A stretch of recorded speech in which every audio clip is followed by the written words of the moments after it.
Regional first-round game. Duke pulling away late after being down 11 at the half to 16-seed Siena. Garzi had given me a stat from the TV crew during the break, 17 offensive rebounds for Duke, and then they just got another one after that on a missed free throw in the front end of a 1-and-1 situation. I've got it now. Siena just scored a layup to cut it to 4 with, was it 10 seconds to go in the game? Exactly 10. To 65, so it looks like they apparently, or unfortunately, are going to run out of time. But it was fun. And I don't know, what is it? What do you make of Duke in that regard? Is it they're not as good as advertised, or is this just one of those weird first-round games where they never look back after they survive the scare? Very difficult to say. Sounds like Siena's coach is using the Tibbs strategy of playing the starters for 98% of the game. Well, I mentioned if Tibbs, we've got is it 2 of the top 3 or 4? Yes. In hockey in minutes played? It's Quinnesota and Fabes. Yes. Yeah. 2 of the first 3, I think. It's just thrown out there as signs of positivity, as a compliment to how good those players are.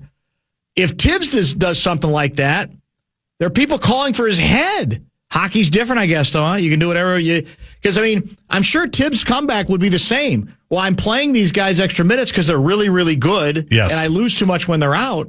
But in hockey, apparently, no big deal. So, it's a different world, I guess, is what I'm trying to say between. Well, you know what the bottom line of it is that Tibbs got too much grief. We all know that. Everything is Tibbs' fault. I don't think they can blame him for those hockey numbers. No. But that is indeed the reality of it. Top of the 4 o'clock hour, bumper-to-bumper program, Barrero and Garzi with you until 6:15 tonight. Russo Radio is coming up at about 4:30. Excuse me, 5:02.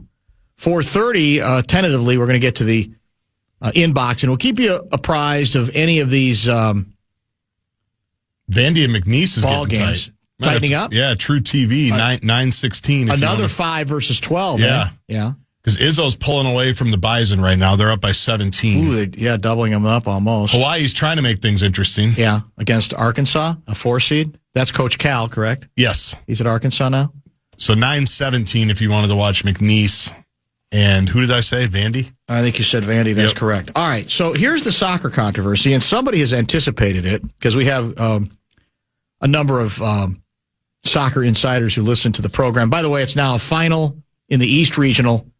Duke 71, Siena 65. The Blue Devils, a top seed in Greenville, South Carolina, survive a fairly significant scare, but the offensive rebounding edge is really what saved Duke, because Duke did not shoot well, but they kept getting second, third, fourth, and fifth looks, and of course they doubled up on the number of free throw attempts. Nothing new there compared to Siena in that regard. And the weird thing is, I don't usually participate in the Duke hate and Duke conspiracy stuff, but it's too much fun today to not include it. All right, so here's what I understand regarding this was in the Africa Cup of Nations title round. Senegal was crowned AFCON champions on Jan 18 with a 1-0 victory over Morocco. Okay? But the Confederation of African Football, CAF, said in a statement day before yesterday, Tuesday, 57 days after the game itself was played, that its appeal board had declared Senegal forfeited the game. So the new result is Morocco wins it 3-0. And you say, well, wait a minute. What the hell's going on here? How is that possible? What basically took place? Well, here's the way I understand it happened. Lavelle may be listening. He may know all about this too. The decision relates to what's described as a breach of AFCON regulations after Senegal walked off the pitch during that championship match in protest at a referee's decision. So the referee awarded Morocco a penalty in second half stoppage time after being recommended a review by the video assistant referee. The decision came after Senegal had a match-winning goal disallowed minutes before. Senegal's coach tells his players, get out of there, leave the pitch, with only the captain encouraging them to stay and continue playing. 16 minutes after the spot kick had been awarded, Senegal's players do return to the field, and the beauty of it is their goaltender makes a tremendous save and on the penalty kick, and Senegal then holds on to a 1-0 victory I shouldn't say holds on, gets the victory after a strike in extra time. So they celebrate thinking they've won the thing. They believe they've won the thing. But according to CAF's statement, the Senegal team's actions leaving the pitch within the scope of two of your favorite articles, 82 and 84 of the AFCON regulations, they infringed Article 82, which states that a team will forfeit the game if it leaves the ground before the regular end of the match without being authorized to do so by the ref. And apparently that's the other article. 84 says that the offending team will then forfeit the game 3-0 unless their opponents were leading by a more advantageous scoreline. The Senegalese Football Federation, not surprising, called the verdict unfair. They announced they will appeal it to the ruling to something called the Court of Arbitration for Sport. So the moral of the story is don't leave. You never know what it's going to do to you if you just decide to leave. And again, the great irony is it's almost like they assumed that with the penalty kick, we were going to give up the goal. Right. They didn't have enough faith in their own goalie. They didn't give up the goal. So that's the deal. So they leave the pitch thinking they've won it. This is for the title, 1-0. And now, 2 months later, they're told, not so fast, my friend. You actually lost it 3-0. And Morocco is now the champ, right? That's correct. And so I didn't know about this story, so I've been trying to catch up alongside of you. You were just in this segment talking about the favoritism that Duke apparently gets. Yes. Apparently there's great baggage in the African soccer community about the treatment Morocco apparently gets. So so Morocco is considered like the Duke. They get a good whistle apparently of Africa soccer. And so there may have been some baggage with Senegal as this thing was playing out, that they were already, no pun intended, at a fever pitch. They were waiting. They were Mike Grimm waiting for the slight. Then it came. They reacted accordingly. And so that's part of the backstory as well. And I guess now that Morocco has the title, maybe people are continuing to say that. Going, there they go again. Morocco gets whatever they want. I would say, though, that might be true. I'm not. You can't walk off the field. You're asking for trouble. And it sounds like, according to this story, the team captain said we shouldn't go. Now I don't know if he knew the rule or just said this doesn't make any sense. But he's imploring them to stay on. Meanwhile, the coach is saying, get out of there. Right. I guess in protest, but they had to know they were going to play because the match wasn't over. So I'm not sure what that accomplishes other than it's the emotion, the frustration of the moment that the penalty shot had been awarded, the penalty kick had been awarded at all, apparently. So I don't know if it's going to be a made-for-TV movie. I don't know if it's going to be a Netflix or 30 for 30, but it is juicy. Because I don't know how often in history something like that has happened. Although I've told this story before. Merrillville, Indiana, I have to be at this point maybe 11 years old, and my Little League baseball team is on the verge of being eliminated in the semifinal game. And we lose the game. Game's over. We lose it. Then what? The but is, like a lot of Little Leagues then, and I'm assuming even more so now, there were rules in place about the number of innings over a period of several days that a pitcher could pitch. Oh, yeah. And I do remember our manager saying, I can't believe he's putting him back out there. They can't put him back out there. If they do, we got to protest it. They kept that pitcher out there. And again, on the final score, we lost. But on appeal, we advanced because their pitcher was ineligible to continue to pitch by the rules everybody had to live by, which was we got to save arms. We were worried about hurting people's arms. So I'm not saying it's exactly the same, and I'm not saying that the scope is exactly the same. Well, you remember it 60 years later. It, yeah. And it come to think of it is we lost the game. They celebrated.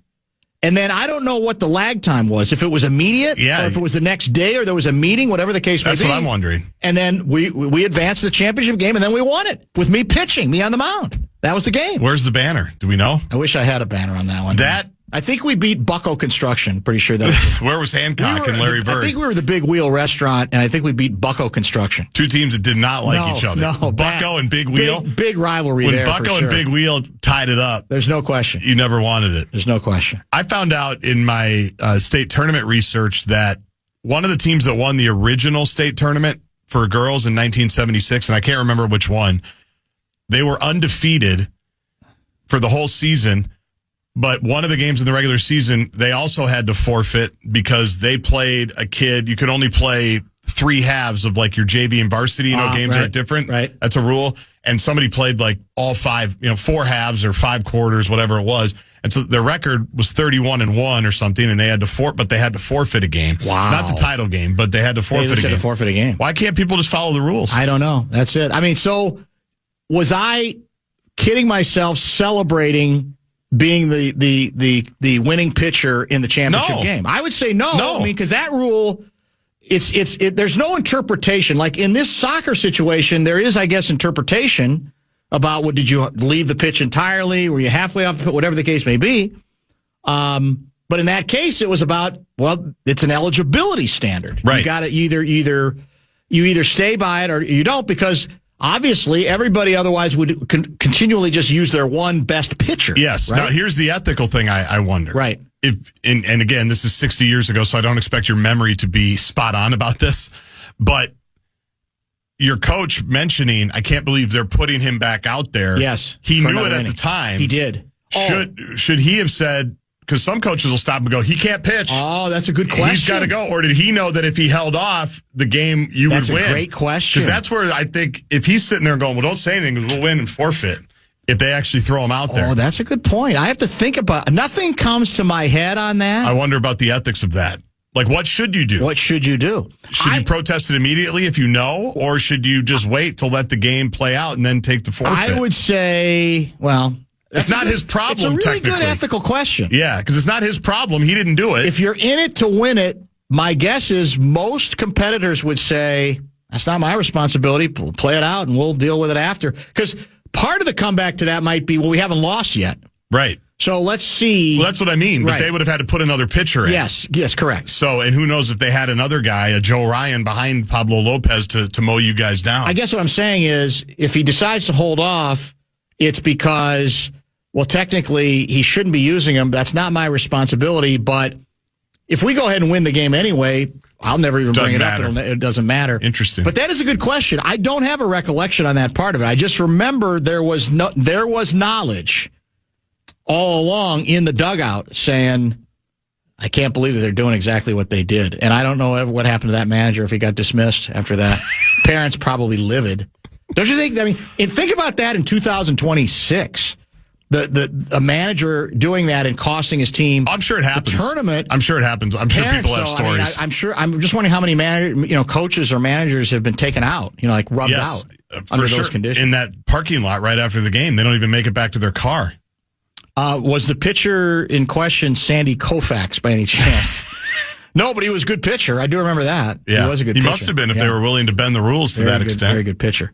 Well, I guess the unknown also is I don't recall if they knew what they were doing. Like, you think they probably would? Is it possible, though, clerically they didn't pay? They coaches know. If you're in the Little League semifinals in Maryville, you know.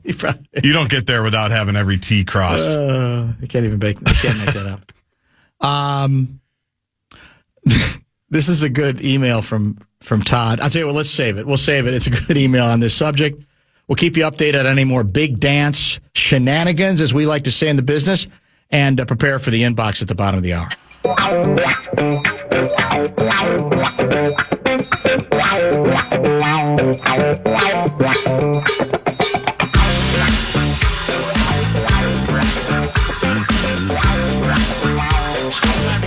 the inbox fun. Email Guardsy, JG at KFAN.com. I guess you could argue as the Viking station we could have or should have gotten to this sooner, but I don't know that it's the kind of seismic news that matters. On the other hand, I think it is a further indication that this organization feels under threat in a way that perhaps it did not a year ago. And I think that, to a large extent, explains why apparently Carson Wentz is also coming back to be part of our ever deeper quarterback room. You know, because once upon a time, the cliche was, if you got three quarterbacks, you got your starter, and then you got your second guy who hopefully has some experience, and then your third guy is sort of the prospect. Might be 12 years old, but you think he's got a chance to be really good. I guess maybe we could still draft a QB, and something could change during training camp and after. But it sounds very much like we're bored with that whole thing about having one young, phenom. We're interested in having as much quarterback experience as possible. I don't know if Wentz should be viewed as a good sage to J.J. McCarthy, presumably the number 2, where, okay, we know Kyler's going to be number 1. We got to have somebody who works. We need a veteran because we don't expect that of Kyler because he doesn't even like to study for himself, let alone somebody else. You're really playing all the hits today. Well, I mean, I know that one has been excised, that there was absolutely no truth to it, even though there was some truth to it, but that's okay. It's amazing how much more closely we examine stuff that everybody was in on when it was first reported, but now we look at it differently because he's our quarterback. And now it's like, well, I think he studied plenty. There's no question about that. Bottom line is, regardless of how much studying he's doing, I don't want him to have to worry about bringing along the young quarterback. So maybe that's what Wentz represents. I don't know if he's viewed as kind of a Case Keenum in waiting to that extent. But apparently he is coming back. Right? Yeah, we're signing him. And you do wonder, though, what J.J. McCarthy's thinking about. Like, what's going on in Jay McCarthy's head today? What was going on last week, and now it's like, man, they just really don't want me to. Well, I keep waiting for a jackal to find him. Track him. I think there's got to be a way to track him down. Probably. He was at the Big Ten tournament last week. I haven't seen it happen, didn't he? He's the guy who had the tweet about how many minutes Minnesota had for each game. I saw he responded to that tweet among the people. Did he really? Yeah, because that's how Johnny Athletic saw it, which is then how I saw it.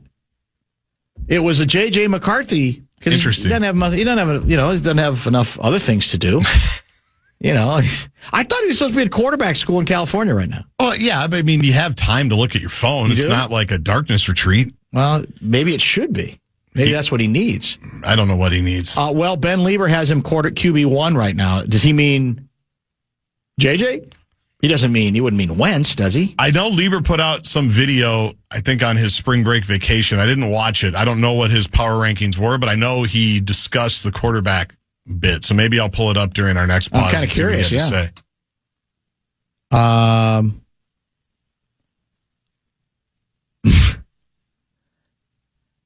I love the commentary, but as a reminder, you also wore a pair of Zubas to a ball game at their age. At whose age? He's talking about, that's a callback to me getting admonished by the ball guys for wearing spring training loud shorts to spring training first time I went. Are you talking about I don't know what Kyler and JJ? Are you talking about college kids? I don't know. Yeah, because we're watching the big dance. That's from James. I need a little bit more information on it's because it's a good callback, but I don't know what it's directly related to. Imagine if an NFL team walked off the field for 15 minutes for a game-winning field goal kick and iced. Hold on a second. Where are we? Iced the kicker the way the Moroccan penalty kicker was. Has a team ever done that to try to ice a kicker? Does the kicking team, I should say the defending team, like if somebody's going to try to make a game-winning field goal, is the other team obligated? Well, I guess they have to be obligated to line up because then otherwise they could fake the punt, fake the kick, and just go right down the field. And doing what? Because it'd be a dramatic way to say, to get your attention. Right. We're not even going to come out here. You have no chance to make this kick. We're not even going to try to defend it. It's like when student sections at high schools, instead of going crazy while someone's shooting a free throw, they'll just sit there silently. Right. And then that's even more unsettling because they're not even trying to get you to miss. That is more unsettling in some ways. It can be. It can be. I think maybe it depends on the kid. If you're a bucket, you can still get it done. But I wonder if people walked off the field, or like if all the crowd, if the bench left, kind of like what apparently they did. Mm-hmm. You do wonder if it would be possibly some type of unsportsmanlike penalty or something. That's what I don't know the rules on. Well, no one's ever considered it. That's why we don't know. Grant and Maple Grove, the Little League ethical dilemma reminds me of the U.S. Amateur Golf Championship in 1996. Five holes to play, Steve Scott reminded his playing partner to replace his ball marker to its original position, a move that saved his opponent from a penalty stroke and likely losing the hole in the match. Scott's opponent? Eldrick Tiger. I was going to say Woods. 96 amateur. It's got to be Tiger. That's a good story. I don't remember. Yeah, that is interesting. In Shakopee, a couple years we were playing Prior Lake in a playoff game. The Prior Lake pitcher hit his pitch limit. They had him start the eighth inning, as in overtime. Batter went up, and before the pitch, or maybe after the first pitch, the coach called it to the attention of the umpire. Prior Lake lost by forfeit. Well, that's the question that might be the answer to your ethical question to me. Maybe if you bring it to the attention, there is no ethical dilemma, because if you bring it to their attention, you win anyway. It's not like, well, then they get a break and they just put another pitcher in and there's no penalty. The penalty is the pitcher coming out to pitch and throwing a pitch. Is the end of it. Now, the more I think about it, that's why I think that kind of makes sense, because I think our manager in his mind was like, well, I'm not going to bring this up unless I have to. And I think he still thought, I don't remember how close the game it was, but it was close enough that we still had a chance to win it, and better if we just win the game. And then if I had a choice, I'd rather win it that way. But the fact is, once the pitcher's out there, it's over. We have the victory. I wonder how often it even happens now, though, because not only does every coach know exactly what's going on, usually every parent knows as well, and they're all watching innings. And so then it is, do you call it out right away? It depends on what the rules are. It's madness. Does that memory trip through your mind while you're getting taped to a goalpost?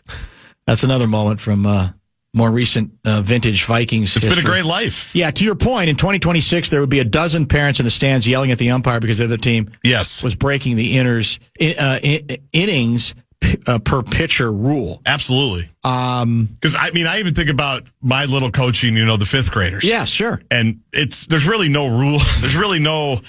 The idea is every kid should play about half the game because it's fifth grade traveling. Correct. Right? Yeah. And you try to do that as much as you can. Yeah. And then there's, 60-40, I think most associations have. But it is funny. It is funny when you go back to the peanut gallery. Maybe you lost, or maybe it was a close game, and you hear the parents going, well, they never took their good kid out. I don't know why we do. Yeah. They never took their kid out. Like, that kid played 2/3 of the game. Yeah. He never left the floor. It's like, we'll be fine, guys. Relax. Somebody wanted to know whether the pitcher in question in that Little League game for the other team was Michael Jackson. So no, I don't think so. I don't even think I'm too old for that, I think. Although I don't know. Some of the Jacksons may have been on. Yeah, I was going to say maybe one of the other Jacksons. I'll have to double check Michael Jackson's when he was born. Right, that would be the key to it. All right, we got we hope some inbox items coming up. We also have Russo at the top of the hour to talk hockey, your Wild Club back in action against the Blackhawks tonight. We've got some Timberwolves stuff to discuss. They took care of business again last night in very authoritative, professional fashion against a team that had no interest in winning, but nevertheless, you still have to go out and find a way to win the game, which we did. And I will say again that with every minute that goes by and that I watch Ayo Dosunmu play, I enjoy watching him more and more. I don't know that I recall a player of recent Wolves vintage who is less about anything dramatic, any histrionics, anything but making plays the last 25 years.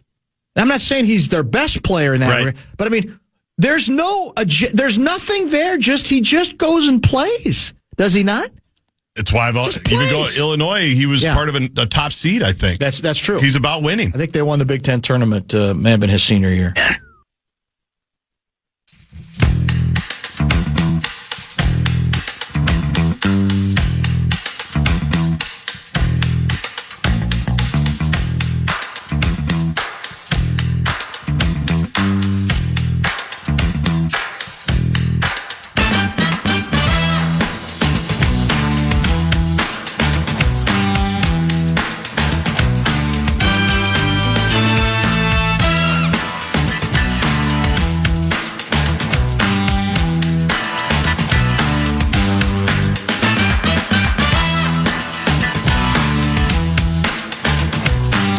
A couple of the Big Dance score updates, and then we prepare for the inbox. I've got a halftime score, Guardsy, of Michigan State 45, NDSU 25. That is a 3 versus a 14. Arkansas, a 4 seed, leads Hawaii 54-39 at the half as well. Finals in the book. TCU holds off Ohio State 66-64. Nebraska destroys Troy 76-47.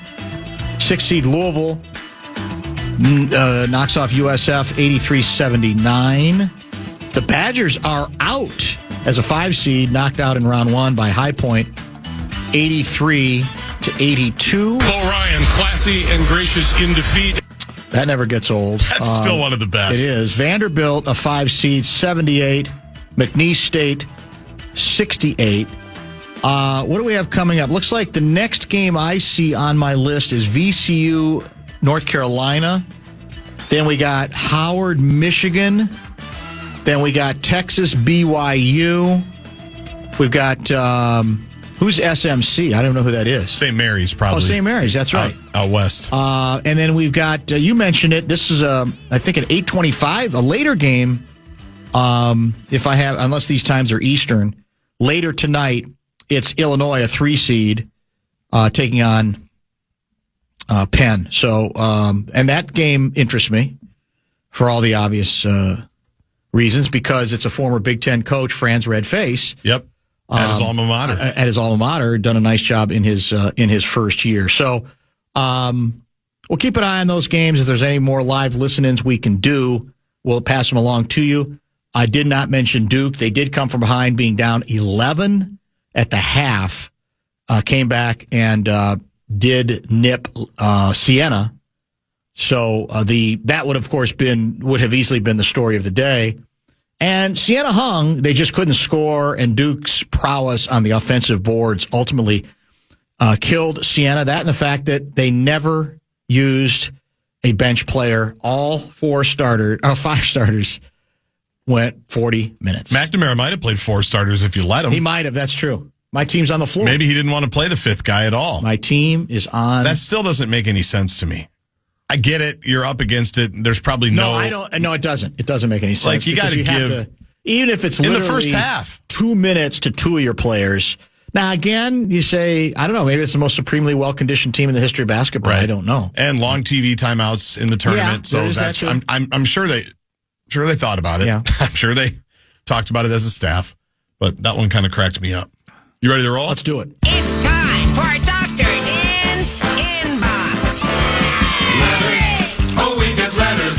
We get your letters every day. Every Thursday, right around 4:30, JG at KFAN.com. A lot of good entrants. I'm going to do my best to try to get to as many as possible today. Dear Dr. Dan, I'm starting to really feel like I'm fitting in.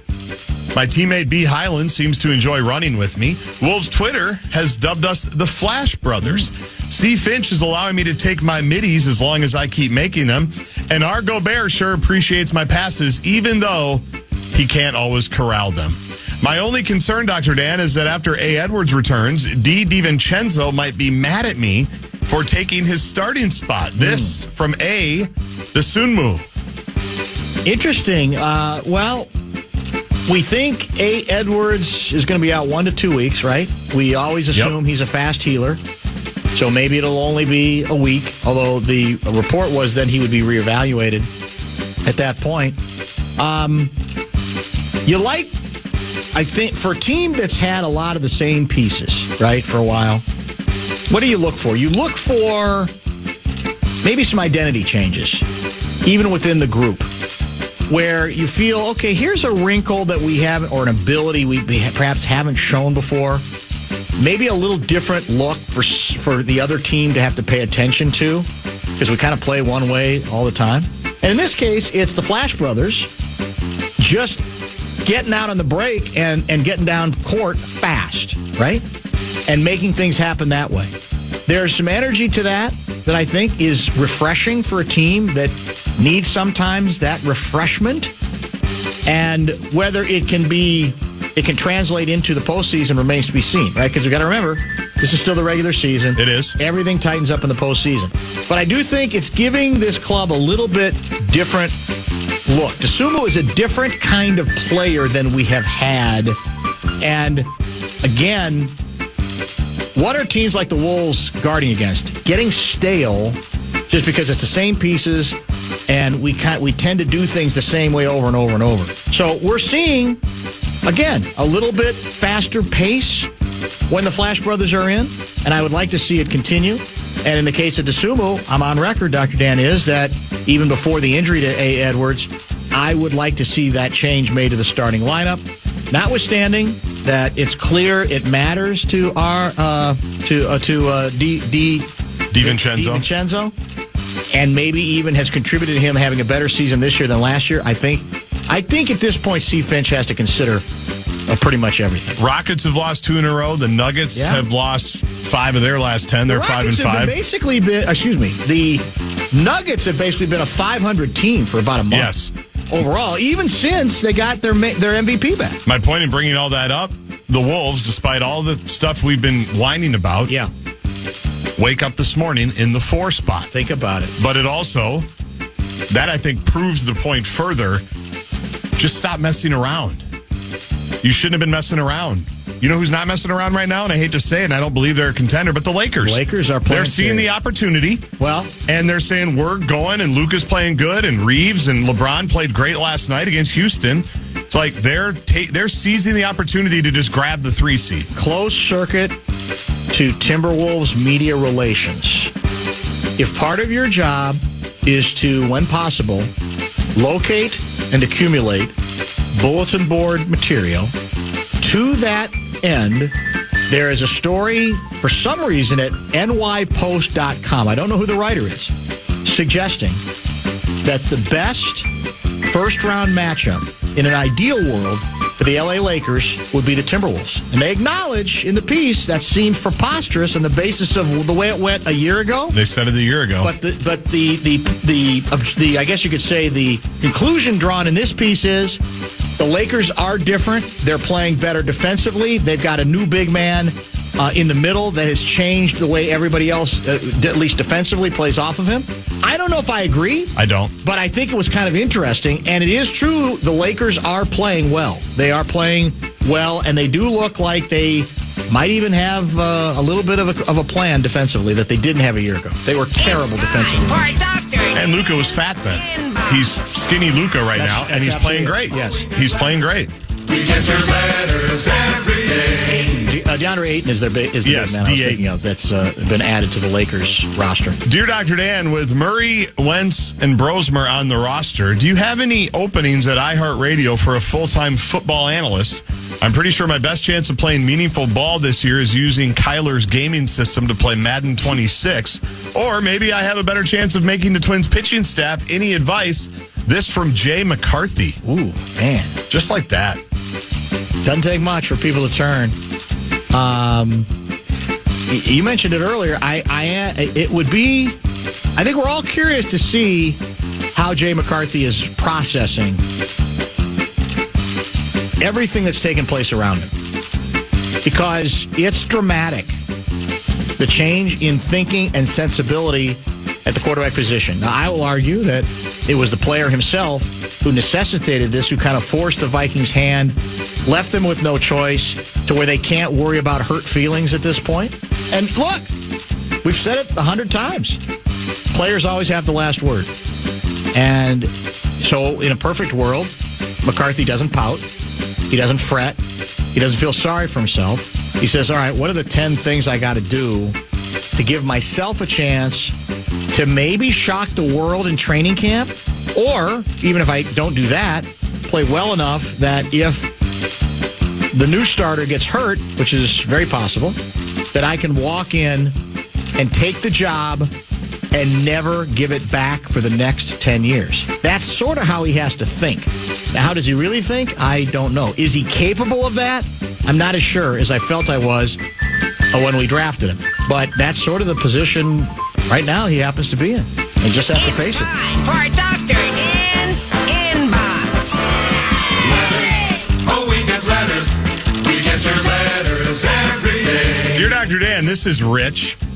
All the guys on the sports station are going to complain about inaccurate predictions. Is that so? Tell me this, sportsman. If predictions are so easy, then why did the Vikings just pick up a former number 1 overall pick who got unceremoniously let go by his last 5 teams just to replace their flailing number 10 overall pick after 2 wasted years, all while their fans yawn when they sign a number 2 overall pick who now also appears washed up? Maybe you sports guys should take a seat. Let us scientists do our work. This, apparently, the Stonami name got to him, P. Douglas. P. Douglas. Well, I would say we've heard this one before, and we're prepared for it. Here's the comeback that I think is accurate and effective. Speaking of accuracy, we don't really pretend that there's anything scientific about the predictions we make, correct? We don't look at radar. We don't look at sonar. We don't look at, Doppler. all of the tools of Doppler that the average weather terrorist does. We just say, we talk to people, we read some things, here's our best conclusion. Often wrong. That's very true. The problem for the terrorists is they tell us about the equipment they have, the science that they have, being more accurate than ever. And even if it is, in the end, the great Nicolas Cage in an underrated but weird motion picture called The Weatherman said it. It's just wind. It blows all over the place. I can't predict it. That's the problem. It's the best. It's you. If you think you're saying, "Oh no, this is all of our stuff is rooted in science." Well, I guess it's directly related to science, but there's so many variables that you guys don't like to talk about. Because that's not a fun weather cast, right? If you're bringing up, well, here's where I think we're going, but there's these 3 things that could happen to change those sorts of things. Not to mention the doom and gloom language that goes beyond any level of sports terrorism that Dr. Dan has ever been capable of. It's time for Dr. Dan's Inbox. Oh, we get letters. We get your letters every day. Dear Dr. Dan, the level of heightism in this town is unacceptable, and I will not stand for it anymore. Make all the height jokes you like, but there have been plenty of vertically challenged quarterbacks over the years. D. Flutie played professionally for 20 years. R. Wilson won a Super Bowl. D. Breeze, Jay Theismann, M. Vick, and your precious F. Tarkenton. Where are we, America? We're all just barely 6 feet tall. Besides, even if I might not be the tallest guy out there, I still tower above Jay McCarthy's ceiling. Ooh, K. Murray. good line. That's a good line. K. Murray. This isn't a complicated. There's no conspiracy here, man. There really is not. Although Dr. Dan does note that we all are frauds when it comes to heightism. Example.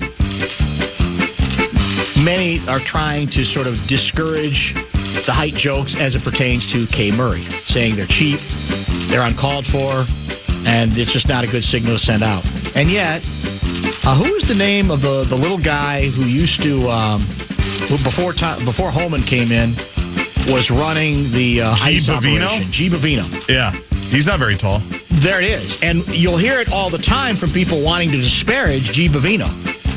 In that context, they love mocking his height as if it's part of the negativity and it's okay. I'm okay with that if you're consistent with it. But you can't be the person who hammers him on the basis of height and then turn around and say, let's not do this.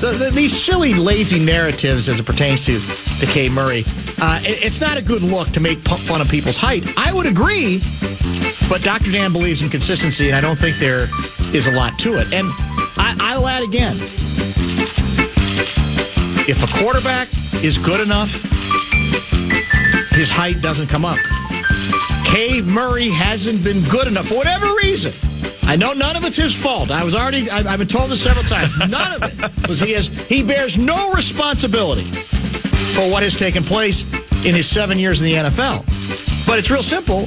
If his team won more games and playoff games, and he had better ratings than he's largely had through much of his career, then the emailer's exactly right, K. Murray, none of that comes up. You didn't hear it come up with D. Breeze, did you? You didn't hear it come up Not with much. Tarkenton. Very little. Not once he got going. Once he got going. Yeah. So it all gets taken care of if you're good enough and play well enough. And in the case of K. Murray, he might be on the verge in this second iteration, but he has not yet to this point. It's time for Dr. Dan's Inbox. I got to credit the Rube. Rube's just brought it today. I mean, we're just Tons? overflowing. Good walk-offs coming up. Excellent. Good. I mean, just really good. Well, it's big dance time. I'm saying that because I apologize. Yeah, everybody's home working. Well, or home watching the games. Yeah. Dear Dr. Dan, sure, I might drop a pass or 2 or 3 or 4 or 5. And maybe I'm not the most liked coworker. But how do you say don't shoot the messenger in French, Dr. Dan? I should probably know. Last 2 games, 67 combined assists, 5 players in double figures, and most important, 2 dubs. Maybe my words didn't fall on deaf ears. Gobert. Did you see? I was in and out of the game yesterday, but I thought I read a tweet from C. Hine concerned that there was going to be one of those viral video moments in which Gobert blew a layup. Yes. And 2 of the teammates on the bench almost seemed to lose their minds. Is Jay that true? McDaniels threw a towel. Yeah. And Reed basically buried his head in his hands. I don't like it. I don't either. I don't like it. I don't either. And I know we're accused of being Gobert apologists. He's on your team. And not only is he on the, and by the way, just because he's on your team doesn't mean he's above criticism. There are times where he is his own worst enemy. There's times where he's not doing the things he can do well often enough, which he's acknowledged. But it's not for me just that he's on the team, although that's factual. You're exactly right. And so if you want to get him off the team, you're going to have to wait till the season's over. If you know he's going to start and you know he's going to play. So then you're back to you have to get the best out of him.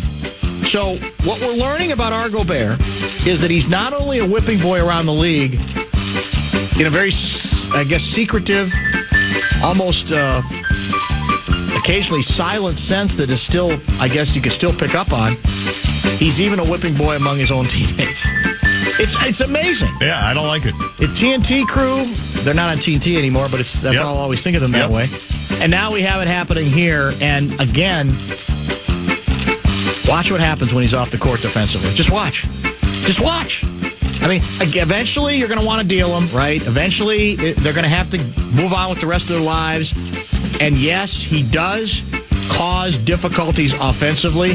That's undeniable. But we'll say it again. We've said it before. He is who he is at this point. And defensively, the numbers do not lie about just how effective he is to this operation. Do a couple of walk-offs here. By the way, we've gotten about 5, so I want to acknowledge them. 5 from C. Leitner talking about today's Duke game, and they all had the loser derivative. So we appreciate everybody that wrote as C. Leitner. Dear Dr. Dan, your Little League ethical conundrum reminds me of a time when I knew ahead of time that an opposing player was swinging a bat with too much pine tar. Wisely, I held off mentioning until this player, G. Brett, hit a dong that was later disallowed after I enlightened the umpires as to the illegal bat. That from B. Martin. Well done. That's very well played. I love that one. That's outstanding. That's a great historical reference, too. People can Google it if they don't know. Yeah, you can learn something. The beauty of the inbox is often you can learn something with the help of the Google. Dear Dr. Dan, I just found out today that you can shoot inside the three-point line. This one came in much earlier. I'm a deadly three-point shooter. I haven't dabbled much inside the arc. Should I try to make one today? Maybe when my team is down 1 with under a minute left. This from C. Johnston, High Point Basketball. Who was That's a callback. 1 for 5 from 2 all year, and his 1 2-point shot was today. Today, his only 2-point basket Make.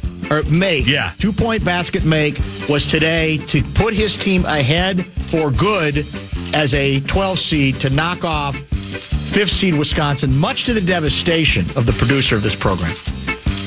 Yeah, along those You lines. still haven't recovered, I know. You're still down. Jay Gard did make an appearance in the inbox, ranking today with, the usuals, marriage, kids, state championships, calling the state tournament, like where it ranked in my life. I'm still thinking about it. Still thinking about where I'm going to rank today. You know, I Wisconsin's bet you it's lost pretty high. 4 games in the 5-12 matchup when they were the 5. Yeah, right. That's a lot. Wow. It's not good. There was one more I wanted to get into. Might Bo Ryan be brought back? Dear Dr. Dan, have you ever heard the song It Never Rains in Southern California? It's a good one. That's from R. Baldelli. I already mentioned Desumu. Yep, there's the one from Jay Gard.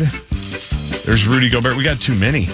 There was one from G Gard that I was trying to get to, but I can't find it now. That's unfortunate. You just got it's just they've It's a deluge. It's a deluge of inbox. Good work. Good contributions But from thanks, the Rubes, everybody. as always. No top 5 at 5 today because we've got Russo Radio from the decrepit basement at the arena formerly known as the X. That's where Kevin Fallness works out of. It's a moldy, decrepit basement where rodents occasionally feast on the crumbs in the corner. Somehow, Russo Radio will, I hope, rise above it and give us his latest hockey reportage and expertise when he joins us next.